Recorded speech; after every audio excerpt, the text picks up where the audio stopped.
Everyone, welcome to my channel Sheela's kitchen में आप सभी का स्वागत है। तो फ्रेंड्स, आज हम बनाएंगे नॉन खटाई जो आप सबको बेहद पसंद आएगी। इसे हम बिल्कुल यूनिक तरीके से और इसे अपने पैन में बनाएंगे। तो रेसिपी को लास्ट तक ज़रूर देखिएगा, पसंद आएगी तो इसे लाइक शेयर सब्सक्राइब कीजिएगा। चलिए स्टार्ट करते हैं। तो फर्स्ट हम यहाँ पर बटर लेंगे और बटर और घी मैं दोनों डालकर बनाऊंगी, क्योंकि मेरे पास बटर थोड़ा सा कम था इसलिए मैं यहाँ पर घी डाल रही हूँ।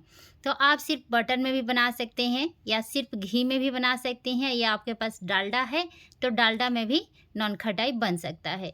लेकिन मैं यहाँ पर घी और बटर दोनों ली हूँ, इस तरह से भी आप बना सकते हैं।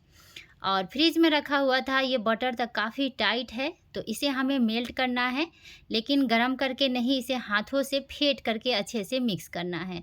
तो मैं इसको स्पून से इस तरह से मैं काट करके छोटे छोटे पीसेस करके और इसको मैं अच्छे से मिक्स करूँगी स्पून से।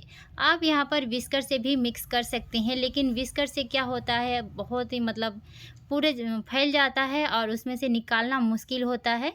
इसलिए मैं यहाँ पर स्पून से ही इसको अच्छे से मिक्स कर रही हूँ। इतना मिक्स हो गया है, उसके बाद हम इसके अंदर डालेंगे पीसी हुई चीनी।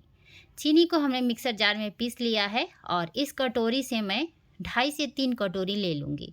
जिससे हमने घी लिया था, कोई भी एक बर्तन सेट कर लीजिए, कप हो, कटोरी हो, जो भी हो, और उसे 2.5 से 3 कटोरी डाल करके शक्कर, और इसको अच्छे से हमें फेंटना है। खूब बढ़िया से फेंटना है, थोड़ा सा इसमें टाइम लगता है फेंटने में, और जब तक ये अच्छा से फ्लफी ना हो जाए तब तक हम इसे इसी तरह से फेंटते रहेंगे। तो देखिए काफ़ी देर हो गया है और इस तरह का हो गया है, लेकिन मुझे अभी और इसे फेंटना है। इसका कलर चेंज हो जाएगा, बिल्कुल वाइट हो जाएगा और अच्छे ये फ्लफी क्रीम के जैसे हो जाएगा। तो देख सकते हैं फ्रेंड्स, इस तरह से मैं इसे फेंट ली हूँ। अब हम इसको चेक करेंगे।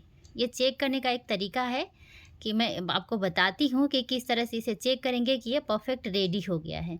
तो उसके लिए हमें लेना है पानी, और 1 कटोरी पानी ले लीजिए और उसके अंदर डाल करके इसे चेक करेंगे। अगर ये ऊपर आ गया यानी कि तैरने लगा तो समझ जाइए कि रेडी हो गया है। अगर अंदर जाके बैठ जाता है यानी कि डूब जाता है तो आप समझ लीजिए कि अभी ये रेडी नहीं है, आपको अभी और इसे फेंटना होगा।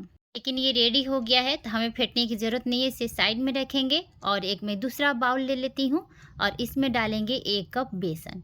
ये कप जो है ना, छोटा कप है यानी कि 60 ml का कप है, तो इसी कप से मैं मेजरमेंट लेती हूँ और ले रही हूँ इसका। मेजरमेंट का काफ़ी इसमें ध्यान रखना होता है, कम ज़्यादा हो जाता है तो ख़राब हो जाएगा। और 1 कप मैं यहाँ पर गेहूँ का आटा ले रही हूँ, और फिर से मुझे थोड़ा कम लगा तो मैं आधा कप बेसन और आधा कप आटा डाल ले रही हूँ। लेकिन जब पूरा मैं मिक्स कर ली, फेंट ली, बना रही थी, तब मुझे लगा कि ये ज़्यादा हो गया। मैं आपको बता देती हूँ, जिस हिसाब से मैंने बटर और घी लिया था उस हिसाब से आप 1 कप बेसन और 1 कप आटा लेंगे तो परफेक्ट बनेगा।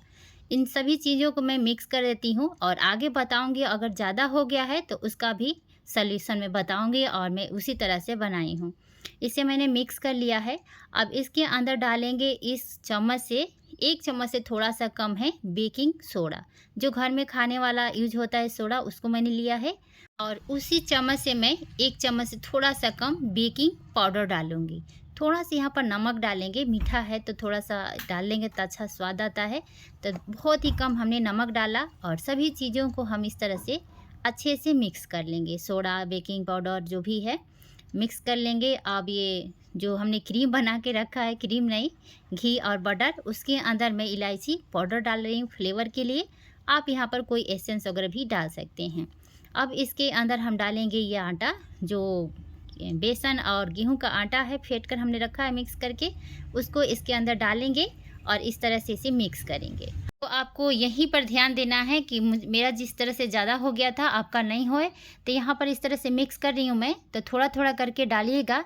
और आपको जब लगेगा कि नहीं ये परफेक्ट है तो आप जो आटा बच जाएगा उसको इसके अंदर मत डालिएगा। मैंने इस तरह से सारा डाल दिया दूसरी बार में और मेरा ज़्यादा हो गया। या तो घी और बटर का जो मिक्स हमने बनाया उस तरह से अलग से बना के इसमें डाल लीजिएगा, या तो नहीं तो इस तरह से यहाँ पर आप आटा को कम कर सकते हैं।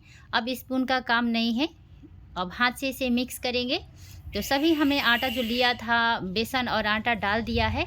तो आप उस तरह से भी बना सकते हैं, और नहीं तो आप घी और बटर को अलग से मिक्स करके उस तरह से फ्लफी बना करके क्रीम के जैसे इसके अंदर ऐड करके इसे आटा को गूँथ सकते हैं। बट यहाँ पर पानी दूध में नहीं डाल रही हूँ, लेकिन जब ज़्यादा हो गया है तो मेरे पास मतलब बटर नहीं था, उतना ही था, इसलिए मैं यहाँ पर दूध की क्रीम डाल रही हूँ।